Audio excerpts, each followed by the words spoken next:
El huésped, de Amparo Dávila.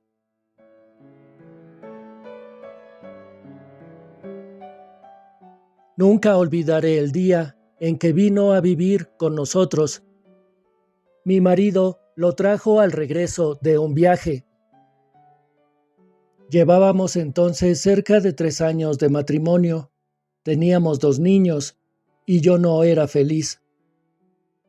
Representaba para mi marido algo así como un mueble que se acostumbra uno a ver en determinado sitio, pero que no causa la menor impresión. Vivíamos en un pueblo pequeño, incomunicado y distante de la ciudad, un pueblo casi muerto o a punto de desaparecer. Nunca pude reprimir un grito de horror cuando lo vi por primera vez. Era lúgubre, siniestro, con grandes ojos amarillentos, casi redondos y sin parpadeo, que parecían penetrar a través de las cosas y de las personas. Mi vida desdichada se convirtió en un infierno. La misma noche de su llegada, supliqué a mi marido que no me condenara a la tortura de su compañía. No podía resistirlo. Me inspiraba desconfianza y horror. Es completamente inofensivo, dijo mi marido, mirándome con marcada indiferencia. Te acostumbrarás a su compañía y, si no lo consigues, no hubo manera de convencerlo de que se lo llevara. Se quedó en nuestra casa. No fui la única en sufrir con su presencia. Todos los de la casa, mis niños, la mujer que me ayudaba en los quehaceres, su hijito, sentíamos pavor de él. Solo mi marido gozaba teniéndolo allí. Desde el primer día, mi marido le asignó el cuarto de la esquina. Era esta una pieza grande, pero húmeda y oscura. Por esos inconvenientes yo nunca la ocupaba. Sin embargo, él pareció sentirse contento con la habitación.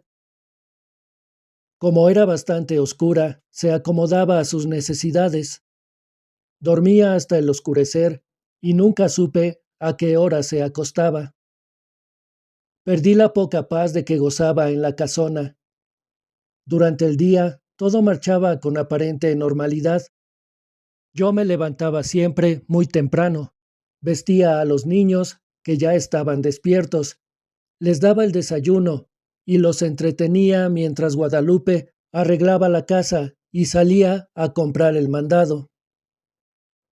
La casa era muy grande, con un jardín en el centro y los cuartos distribuidos a su alrededor. Entre las piezas y el jardín había corredores que protegían las habitaciones del rigor de las lluvias y del viento que eran frecuentes. Tener arreglada una casa tan grande y cuidado el jardín, mi diaria ocupación de la mañana, era tarea dura.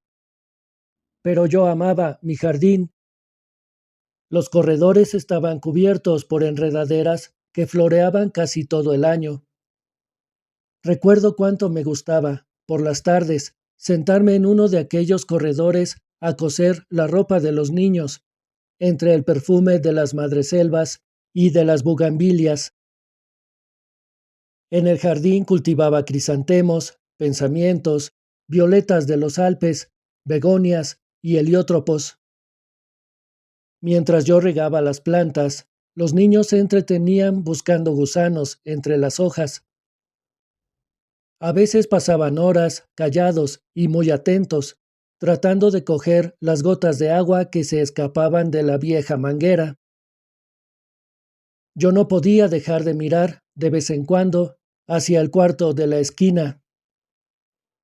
Aunque pasaba todo el día durmiendo, no podía confiarme. Hubo muchas veces que cuando estaba preparando la comida, veía de pronto su sombra proyectándose sobre la estufa de leña.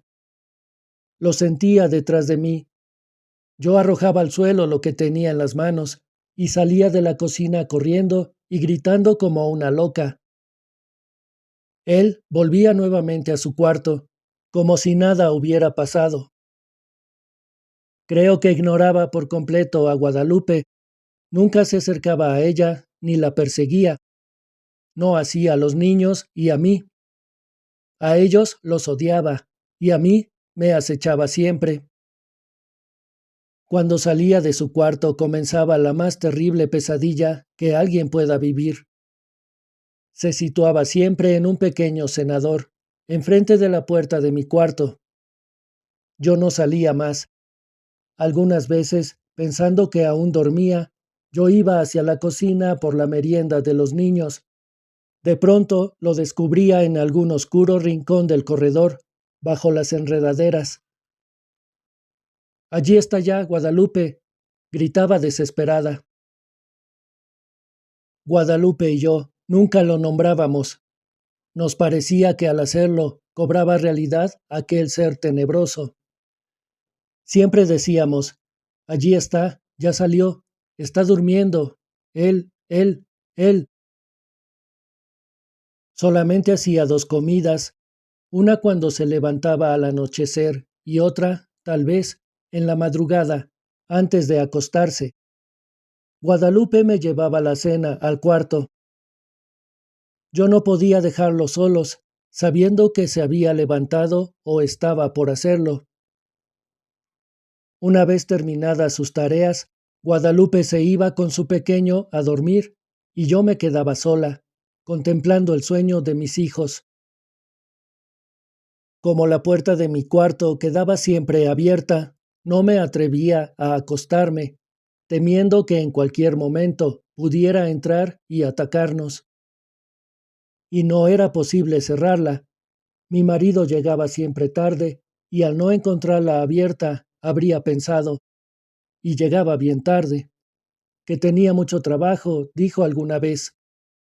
Pienso que otras cosas también lo entretenían. Una noche estuve despierta hasta cerca de las 2 de la mañana, oyéndolo afuera.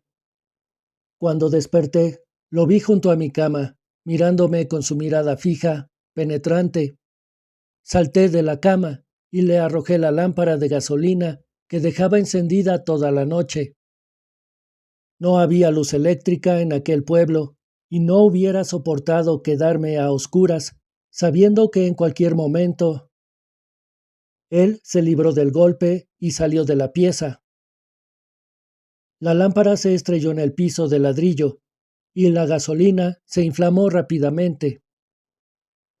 De no haber sido por Guadalupe, que acudió a mis gritos, habría ardido toda la casa. Mi marido no tenía tiempo para escucharme, ni le importaba lo que sucediera en la casa. Solo hablábamos lo indispensable. Entre nosotros, desde hacía tiempo, el afecto y las palabras se habían agotado. Vuelvo a sentirme enferma cuando recuerdo. Guadalupe había salido a la compra y dejó al pequeño Martín dormido en un cajón, donde lo acostaba durante el día.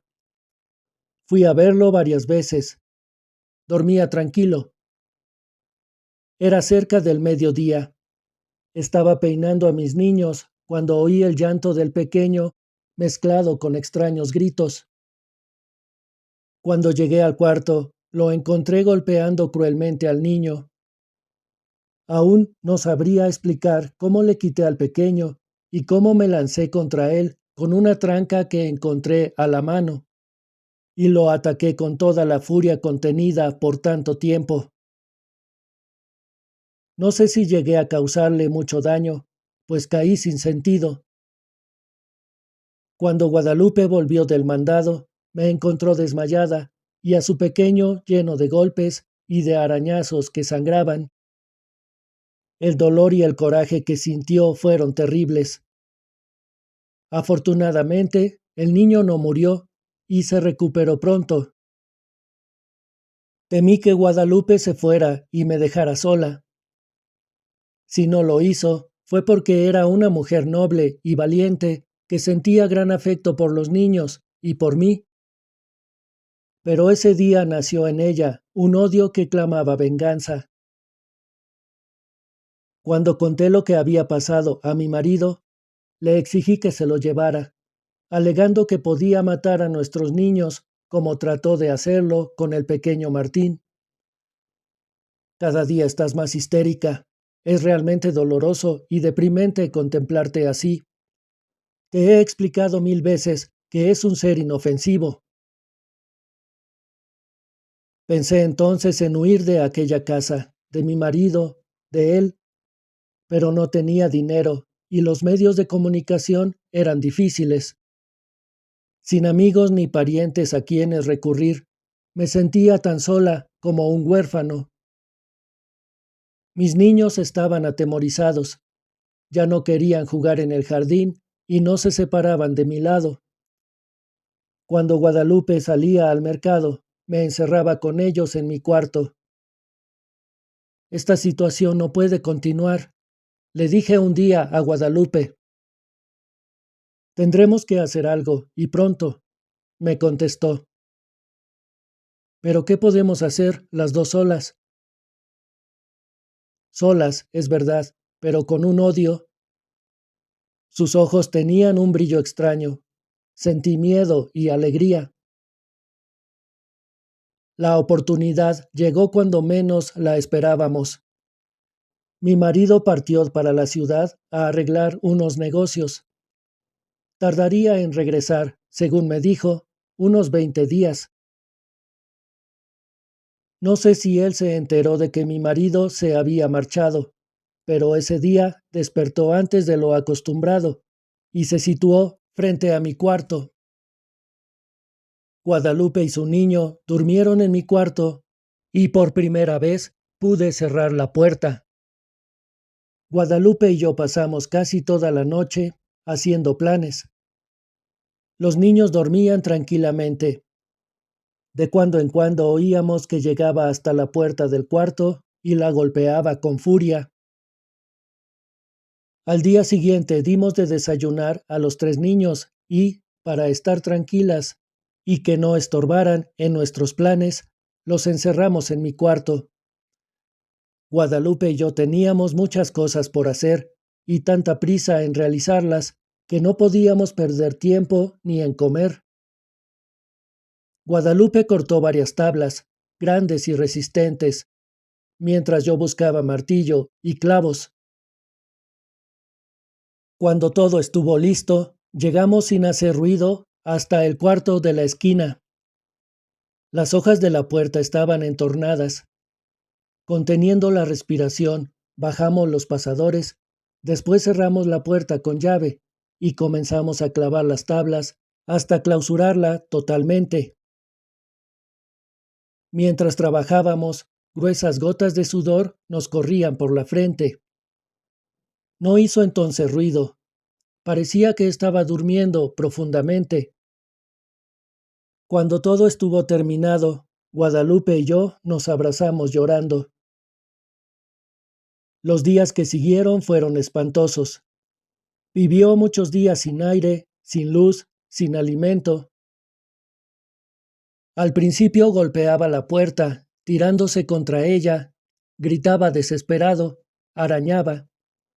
Ni Guadalupe ni yo podíamos comer ni dormir. Eran terribles los gritos. A veces pensábamos que mi marido regresaría antes de que hubiera muerto. Si lo encontrara así. Su resistencia fue mucha. Creo que vivió cerca de 2 semanas. Un día ya no se oyó ningún ruido, ni un lamento. Sin embargo, esperamos 2 días más antes de abrir el cuarto. Cuando mi marido regresó, lo recibimos con la noticia de su muerte repentina y desconcertante.